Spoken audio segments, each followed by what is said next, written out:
Hello everyone. सीआरईएम्स के अंदर hospital attendant की पोस्टें आई हुई है और उसके लिए बहुत जल्दी एग्जाम होने वाला है और बहुत सारे लोग हॉस्पिटल अटेंडेंट का एग्जाम दे रहे होंगे। तो दोस्तों, जो सीआरईएम्स, जो सभी एम्स का जो एग्जाम हो रहा है अभी, जिसके अंदर हॉस्पिटल अटेंडेंट की जो पोस्टें है, उस एग्जाम का जो सिलेबस है उसमें मोस्टली जो मेडिकल से रिलेटेड आपसे पूछा जाएगा वो तो सिर्फ फर्स्ट एड से रिलेटेड क्वेश्चंस आएंगे, यानी फर्स्ट एड आपसे पूरा पूछा जाएगा। इसके अलावा मैथ है, रीजनिंग है, हिंदी है, इंग्लिश है, इस प्रकार का आपका सिलेबस है। और आप जो अदर सिलेबस है उसके अंदर तो आप माहिर होंगे, लेकिन जो हॉस्पिटल रिलेटेड जो क्वेश्चंस आएंगे, जो क्रिटिकल केयर से रिलेटेड क्वेश्चन आएंगे, जो फर्स्ट एड से रिलेटेड क्वेश्चंस आएंगे, उसके अंदर मैं आपकी कुछ हेल्प करने वाला हूं। ओके, तो आज यहां पे अपन हॉस्पिटल केयर से रिलेटेड, जो फर्स्ट एड से रिलेटेड जो क्वेश्चंस होते हैं उनके बारे में डिस्कस करेंगे, जो कि एग्जाम के लिए बहुत इंपॉर्टेंट है। ओके, तो डिस्कस करते हैं। क्वेश्चन नंबर 1, क्वेश्चन नंबर 1 आपकी स्क्रीन पे है। What is the first step in providing first aid? जब भी आप किसी को फर्स्ट एड दे रहे हैं तो वहां पे आपकी पहली प्रायोरिटी क्या होनी चाहिए? ऑप्शन ए बोल रहा है कि assess the scene for safety. वहां पे सबसे पहले आपको सेफ्टी के कंसर्न को सबसे पहले ध्यान रखना है। ऑप्शन बी बोल रहा है वहां पे किसी भी प्रकार का कोई वुंड है तो apply direct pressure to wound, तो उस वुंड पे डायरेक्टली प्रेशर अप्लाई कर दो। ऑप्शन सी बोल रहा है परफॉर्म रेस्क्यू ब्रीथिंग, तुरंत सीपीआर देने लग जाओ। ऑप्शन डी बोल रहा है एलिवेट द इंजर्ड लिम्ब, जिस पार्ट में चोट लगी हुई है उस पार्ट को एलिवेटेड करके रख दो, यानी ऊपर करके रख दो। तो इनमें से आप फर्स्ट एड का पहला स्टेप कौन सा होगा? हालांकि ये सभी काम करने होते हैं, लेकिन क्वेश्चन में डायरेक्टली मार्किंग है कि पहला स्टेप क्या होगा। फर्स्ट स्टेप के अंदर सबसे पहले क्या करेंगे? सबसे पहले करेंगे आप सेफ्टी कंसर्न, यानी खुद की सेफ्टी और जो वहां पे इंजर्ड पर्सन है उसकी सेफ्टी सबसे पहला कंसर्न है। यहां पे मान लीजिए कहीं पे रोड पे जाते हुए किसी का एक्सीडेंट हुआ, आपने देखा एक्सीडेंट हो गया, कोई गाड़ी का एक्सीडेंट हुआ और आप तुरंत भाग के वहां गए, तो वहां पे जाते ही पेशेंट रेस्पॉन्स नहीं कर रहा है तो भी आप वहां पे सीपीआर स्टार्ट नहीं करेंगे। वहां पे क्या करना होगा? उसको रोड से साइड में लेके आएंगे। यदि नहीं लेके आएंगे तो क्या होगा?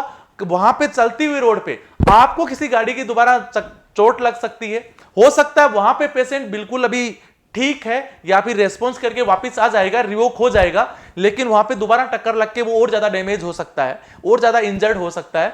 तो वहां पे अपनी सेफ्टी को और पेशेंट की सेफ्टी को देखते हुए सबसे पहले सेफ्टी कंसर्न को रख के पेशेंट को साइड में लेके आना है, रोड से साइड में लेके आना है। ये इसका एक तरह से सेफ्टी कंसर्न हो गया। तो यहां पे राइट आंसर क्या हो गया? ऑप्शन ए हो गया। ऑप्शन ए यहां पे राइट आंसर है, यानी सेफ्टी कंसर्न वहां पे सबसे पहली प्रायोरिटी होगा फर्स्ट एड में। नेक्स्ट क्वेश्चन पे चलते हैं अपन। Okay, question number 2, what is the recommended compression to breath ratio for CPR in adult?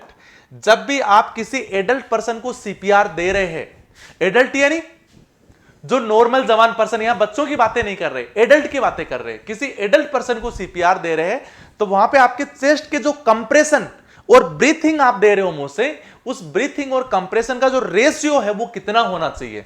Option A बोल रहा है कि 5 कंप्रेशन के साथ 1 ब्रीथिंग दे दो। ऑप्शन बी बोल रहा है 15 कंप्रेशन के साथ 2 ब्रीथिंग दे दो। ऑप्शन सी बोल रहा है कि 30 कंप्रेशन के साथ 2 ब्रीथिंग दे दो। ऑप्शन डी बोल रहा है कि 30 कंप्रेशन के साथ 5 ब्रीथिंग दे दो। तो आपको क्या करना है? जब भी किसी आप एडल्ट को सीपीआर दे रहे हैं, ध्यान रखना, आप जब भी किसी एडल्ट को आप क्या दे रहे हैं? सीपीआर दे रहे हैं, तो वहां पे आपको 30:2 ध्यान रखना है। 30:2, 30 क्या है? यहां पे कंप्रेशन है, 2 क्या है? यहां पे ब्रीथिंग है। क्लियर है? तो यह आपको ध्यान रखना है और इसका राइट आंसर क्या होगा? यहां पे सी होगा। सी यहां पे इसका राइट आंसर है। चलिए नेक्स्ट क्वेश्चन के ऊपर। Okay, next question.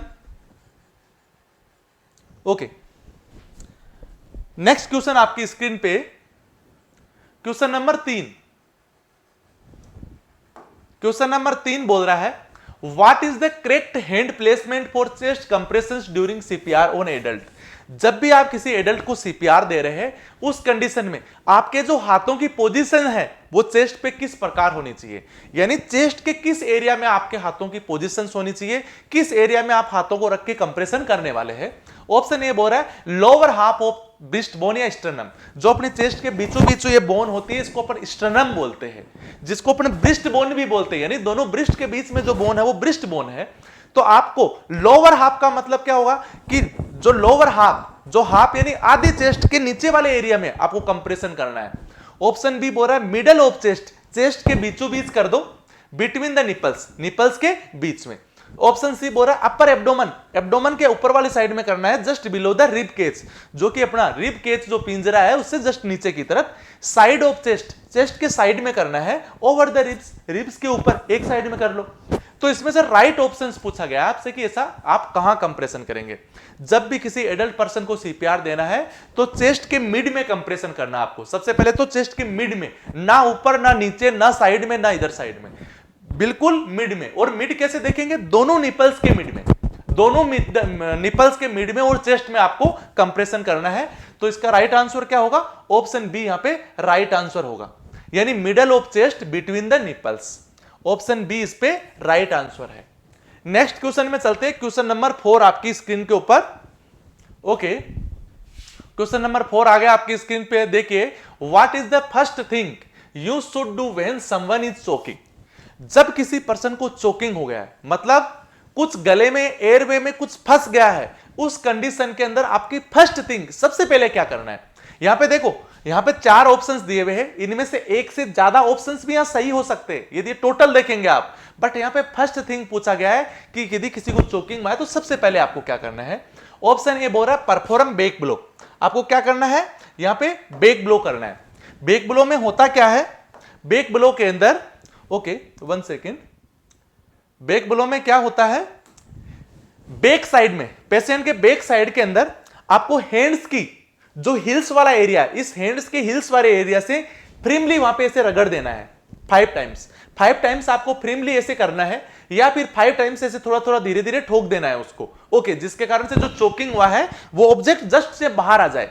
आप ऐसे बैक पे ऐसे पुश करेंगे फ्रीमली, तो उस कंडीशन के अंदर वो चोकिंग वाला पार्ट है वो बाहर आ जाएगा, वो ऑब्जेक्ट है वो बाहर आ जाएगा। ऑप्शन बी बोल रहा है बिगन सीपीआर, तुरंत आपको सीपीआर देने लग जाना है। Option C perform abdominal thrust, abdominal thrust जिसको हेमलिच मैन्यूअर भी बोलते हैं, एग्जाम में ऐसा भी पूछा जा सकता है कि इसको और क्या बोलते हैं, इसको हेमलिच मैन्यूअर बोलते हैं। करते कैसे, कोई पर्सन सामने खड़ा है, उसके एब्डोमन वाले एरिया में, लोअर एब्डोमन पे ऐसे हाथों को डालना है और आपको ऐसे उठा के एक बार झटका देना है, इस प्रकार से ऐसे झटका देंगे, इसको अपन बोलेंगे एब्डोमिनल थ्रस्ट। तो ये परफॉर्म करेंगे। ऑप्शन डी बोल रहा है उसको थोड़ा पानी पिला दीजिए, पर पानी पिलाएंगे तब तो जो ऑब्जेक्ट है वो और अंदर चला जाएगा। क्या ऐसा करना चाहिए, बिल्कुल नहीं करना चाहिए। तो ऑप्शन डी तो कभी हो ही नहीं सकता है। ओके, आपको सीपीआर भी तुरंत नहीं देना है वहां पे, क्योंकि जब तक पेशेंट रेस्पॉन्ड कर रहा है तब तक सीपीआर नहीं देना है। सीपीआर की सिर्फ एक ही गाइडलाइन होती है, कब देनी होती है, पेशेंट अनरेस्पॉन्सिव हो, पेशेंट अनरेस्पॉन्सिव हो, जब वहां पे किसी भी प्रकार का रेस्पॉन्सिव नहीं हो, किसी प्रकार का रेस्पॉन्स नहीं आ रहा है, ना उसकी पल्स आ रही है, ना बोल पा रहा है, ना बात कर पा रहा है ना, उस कंडीशन के अंदर अपन देते हैं। तो ऑप्शन बी भी नहीं हो सकता, ऑप्शन ए और सी। तो सबसे पहले आपको क्या करना है, ऑप्शन ए करना है। यहां पे राइट आंसर भी ऑप्शन ए होगा, लेकिन कभी क्वेश्चन के अंदर यदि ऑप्शन ए नहीं दिया हुआ है, उस कंडीशन में आपको ऑप्शन सी राइट आंसर मानना है। ओके, यानी फर्स्ट प्रायोरिटी की बात करें चोकिंग में तो क्या है, बेक ब्लो करना है। सेकेंड प्रायोरिटी की बात करें तो वहां पे एब्डोमिनल थ्रस्ट करना है। यहां क्वेश्चन में ऐसे भी पूछा जा सकता है कि यदि चोकिंग हुआ है किसी पेशेंट को और वहां पे बेक ब्लो अनरेस्पॉन्सिव है, अपन बेक ब्लो दे चुके हैं और वो यदि ऑब्जेक्ट बाहर नहीं आया है, उस कंडीशन में क्या करेंगे, तो वहां पे भी आपको एब्डोमिनल थ्रस्ट देना है, हेमलिच मैन्यूवर को यूज करना है। ओके, तो यहां पे राइट आंसर क्या होगा, ऑप्शन ए यहां पे राइट आंसर होगा। नेक्स्ट क्वेश्चन के ऊपर चलते हैं। नेक्स्ट है अपना question number 5। How do you recognise the sign of heart attack. किसी पेशेंट को हार्ट अटैक आ गया, रिकॉग्नाइज यानी पहचानना, तो आप उसके साइन सिम्टम को कैसे पहचानेंगे, अपने को कैसे पता चलेगा कि इस पर्सन को हार्ट अटैक आया है। ऑप्शन ए बोल रहा है कि उसको चेस्ट पेन हो रहा है, उसको यानी छाती में दर्द हो रहा है, डिस्कंफर्ट हो रहा है, उसको बेचैनी हो रही है, उसको कंफर्टनेस नहीं है, शॉर्टनेस ऑफ ब्रीथिंग, उसको सांस लेने में दिक्कत हो रही है, नोजिया घबराहट हो रही है उसको। ऑप्शन बी बोल रहा है नहीं, उसको डिजीनेस हो रहा है, चक्कर आ रहे हैं उसको, रैपिड हार्ट बीट, उसकी हार्ट रेट है वो श्वसन जो हृदय की जो गति है वो बहुत तेज तेज चल रही है, उसको बहुत ज्यादा पसीना आ रहा है, स्वेटिंग हो रहा है, तो ऐसा हो सकता है। ऑप्शन सी पाल स्किन, उसकी स्किन ब्लू डिस्कलरेशन हो गई है, यानी स्किन का जो कलर है, शरीर का जो कलर है वो नीला पड़ गया है, उसको कमजोरी फील हो रही है, उसको कंफ्यूजन हो गया, माइंड से कंफ्यूजन में है वो, तो इस प्रकार की कंडीशन हो रही है। ऑप्शन डी बोल रहा है नहीं, उसको सीवियर हेडेक है, बहुत ज्यादा सिर दर्द हो रहा है, सलूड स्पीच है, वो बोल नहीं पा रहा है, कोशिश कर रहा है पर बोल नहीं पा रहा है, उसको नमनेस है, उसको जहां पर हाथ लगाते तो वहां पता नहीं लग पा रहा है, ऑप्शन और नेक्स्टली है एक साइड में अपन बॉडी के साथ में एक साइड में हाथ लगाते हैं तो पता नहीं लग पा रहा है, दूसरी में पता लग पा रहा है। ओके, तो ये होगी नमनेस इन वन साइड। तो दोस्तों इनमें से कौन सा ऑप्शन होगा? तो जब भी किसी पेशेंट को हार्ट अटैक हो तो आपको ध्यान रखना है क्या होगा, सबसे पहला साइन आएगा चेस्ट पेन। तो आप सबसे पहले इस चेस्ट पेन से ही समझ सकते हैं कि चेस्ट पेन हो रहा है मतलब हार्ट अटैक है। ओके, चेस्ट पेन हो रहा है, और चेस्ट पेन कहां होता है वो भी आपसे right side of chest pain, left side of chest pain, ऐसा भी ऑप्शन में दिया हुआ हो सकता था, लेकिन वहां पे भी आपका राइट आंसर ऐसा होगा तो क्या होगा, left side of chest pain. और उस कंडीशन में वो हैंड्स की तरफ, नेक एंड हैंड्स की तरफ मूव हो रहा है, ये भी इसका राइट आंसर हो सकता है, ऐसा भी ऑप्शन में दिया हुआ हो सकता है। तो राइट आंसर क्या होगा, ऑप्शन ए होगा। ऑप्शन ए यहां पे राइट आंसर है। चेस्ट पेन होगा उसको, डिस्कंफर्ट होगा उसको, सांस लेने में दिक्कत होगी उसको, और उसको नोजिया होगा, घबराहट होने लग जाएगी उसको, क्योंकि उतनी ऑक्सीजन उसके हार्ट तक पहुंच नहीं पा रही, जिनके कारण से उसको घबराहट हो रही है। ओके, अच्छा ऑप्शन डी कहीं पे भी दिया हुआ है तो ऑप्शन डी कब दिखाई देता है, जब सीवियर हेडेक हो, एक साइड में पता लग पा रहा है, दूसरी वाली साइड में नहीं पता लग पा रहा है, यानी नमनेस हो गई है, या फिर उसको स्लूड स्पीच हो रही है, यानी बोल नहीं पा रहा है। इस प्रकार की कंडीशंस कब देखने को मिलती है, पैरालिसिस में देखने को मिलती है। जब किसी पेशेंट को पैरालिसिस हो, यदि क्वेश्चन में ऐसा भी हो सकता है कि किसी पेशेंट को पैरालिसिस हो गया, आप कैसे पहचान पाएंगे उसको, तो तुरंत आप कर सकते हैं, उसको सीवियर हेडेक हो रहा है, स्लूड स्पीच हो रही है, वन साइड ऑफ बॉडी के अंदर नमनेस है, ऐसा करके आप पता लगा सकते हैं कि उसको क्या है, पैरालिसिस है। अच्छा, कंफ्यूजन जैसी सिचुएशन कब देखने को मिलती है, ऐसा कंफ्यूजन जैसी सिचुएशन देखने को मिलती है हाइपोनेट्रेमिया। हाइपोनेट्रेमिया क्या होता है, हाइपोनेट्रेमिया बॉडी के अंदर सोडियम का लेवल कम हो जाना। जब सोडियम का लेवल डिक्रीज हो जाता है, बॉडी में कम हो जाता है, तब कंफ्यूजन देखने को मिलता है। ऐसी किस बीमारी में देखने को मिलता है, यदि किसी को सीवियर नोजिया वोमिटिंग है, किसी को सीवियर नोजिया है, वोमिटिंग है, वोमिटिंग यानी जब उसको उल्टी आ रही है, उसको दस्त हो रहे हैं, ओके, डायरिया हो रहा है, जब उल्टी दस्त जैसी सिचुएशन होगी उस कंडीशन में, यानी वोमिटिंग और डायरिया होगा, उस कंडीशन में सोडियम बॉडी से निकल जाएगा। जब भी अपनी को उल्टी होती है, दस्त होता है, उस कंडीशन में सोडियम जो प्रेजेंट होता है बॉडी में, वो बॉडी से बाहर निकल जाता है, तभी तो अपन ओआरएस पिलाते हैं उनको। ओके, तो वो सोडियम बाहर निकलता है तो ब्रेन में सोडियम कम होगा, ब्रेन में सोडियम कम होगा, उस कंडीशन को अपन हाइपोनेट्रेमिया बोलते हैं। और जब हाइपोनेट्रेमिया होता है तो सिम्टम के रूप में क्या दिखाई देता है, कंफ्यूजन दिखाई देता है वहां पे। क्लियर है? चलिए अपन नेक्स्ट क्वेश्चन के ऊपर समझ जाएंगे आप इससे। ओके, नेक्स्ट क्वेश्चन है अपने पास question number 6। Question number 6, what is the correct method to control severe bleeding. यदि किसी पर्सन को सीवियर ब्लीडिंग हो रही है, उस कंडीशन में ऐसा कौन सा मेथड आप यूज करेंगे जिससे कि वो ब्लीडिंग रुक जाए, या पहली प्रायोरिटी क्या रहेगी कि कौन सा मेथड आपको यूज करना है। ऑप्शन बी बोल रहा है apply A tourniquet above the bleeding side, जहां पे ब्लीडिंग हो रही है उस वाली साइड के ऊपर वाली साइड में, मान लीजिए यहां ब्लीडिंग हो रही है, इस वाली साइड पे टूर्निकेट बांध देंगे। टूर्निकेट क्या होता है, आपने देखा उन्हें क्लैंप लगाते हैं ब्लड सैंपलिंग वगैरह के लिए, जो लगाते हैं ना कि सैंपलिंग लेने से पहले यहां पे टूर्निकेट लगा दिया जाता है। ओके ना, जो बांधने वाला जो रबड़ होता है, बांधने वाला जो बेल्ट होता है सैंपलिंग वगैरह के लिए, उसी को अपन टूर्निकेट बोलते हैं। ओके, तो टूर्निकेट बांध देंगे अबव द ब्लीडिंग साइड, मान लीजिए यहां ब्लीडिंग हो रही तो यहां बांध दिया, यहां ब्लीडिंग हो रही है यहां बांध दिया। ओके, या तो ऐसा करेंगे। ऑप्शन बी बोल रहा है apply pressure directly to wound with clean cloth और हैंड्स, वहां पे आपके साफ सुथरे हाथ या फिर कोई कपड़ा है उससे तुरंत उस पर कंप्रेशन लगा के छोड़ देंगे, तुरंत कंप्रेशन लगा देंगे जिससे कि ब्लीडिंग नहीं हो। Option C, elevate the injured limb above the level of heart, heart के लेवल से उस पार्ट को थोड़ा ऊपर कर देंगे।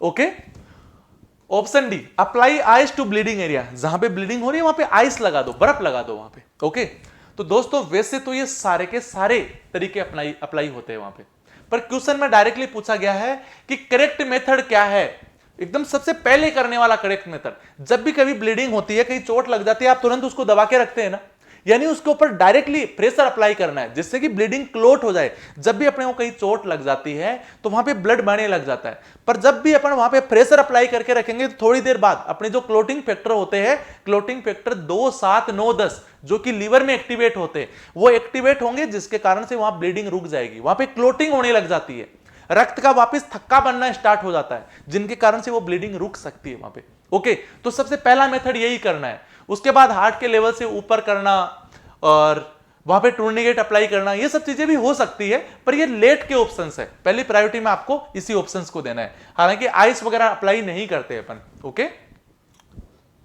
ओके, नेक्स्टली नेक्स्टली है question number 7, what is the primary purpose of recovery position. किसी पेशेंट को अपने को रिकवरी पोजीशन में लेटाना है। मान लीजिए कोई पर्सन है, कहीं चोट लग गई, कहीं गिर गया, एक्सीडेंट हो गया, कहीं चोट लग गई, उसको ठीक करना है। ठीक करने टाइम अपने को रिकवरी पोजीशन में लेटाना है उसको।